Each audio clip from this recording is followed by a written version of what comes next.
વાઘોડિયામાં one વિભાગની મોટી કાર્યવાહી, ગેરકાયદેસર ખેરના લાકડાનો જથ્થો ઝડપાયો, આરોપી ફરાર। વાઘોડિયા તાલુકામાં વન વિભાગે એક મોટી કાર્યવાહી કરીને ગેરકાયદેસર રીતે કાપવામાં આવેલ ખેરના લાકડાનો મોટો જથ્થો ઝડપી પાડ્યો છે। વન વિભાગને મળેલી ચોક્કસ બાતમીના આધારે આ સફળ ઓપરેશન સંયુક્ત રીતે પાર પાડવામાં આવ્યું હતું। મળતી માહિતી મુજબ વાઘોડિયા તાલુકાના ગંભીરપુરા ગામમાં રહેતા તૌસીફ સિંધા નામના વ્યક્તિના ઘરની પાસે આવેલી ખુલ્લી જગ્યામાં ખેરના લાકડાનો જથ્થો સંતાડી રાખવામાં આવ્યો હતો। બાતમી મળતા જ વન વિભાગની ટીમે ત્યાં દરોડા પાડીને તમામ મુદ્દામાલ કબજે કર્યો હતો।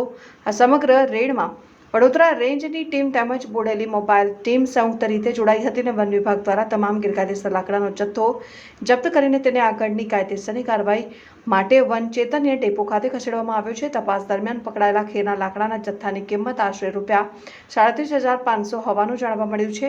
હાલમાં વન વિભાગે આરોપી તૌસીફ સિંધા સામે કાયદેસરનો ગુનો નોંધીને આગળની તપાસ હાથ ધરી છે અને વન વિભાગની રેડ દરમિયાન આરોપી તૌસીફ પોલીસ અને વન વિભાગની ટીમને ચકમો આપીને ફરાર થઈ ગયો હોવાનું સામે આવ્યું છે, જેને પકડવા માટે ચક્રો ગતિમાન કરાયા છે। વાઘોડિયા તાલુકામાં અવારનવાર આ રીતે ગેરકાયદેસર લાકડાઓ વન વિભાગના હાથે ઝડપાય છે, છતાં લાકડાનું ગેરકાયદેસર કટિંગ કરનારા તત્વોમાં વન વિભાગનો કોઈ ડર રહ્યો ન હોય તેવું ચિત્ર ઉપસી રહ્યું છે।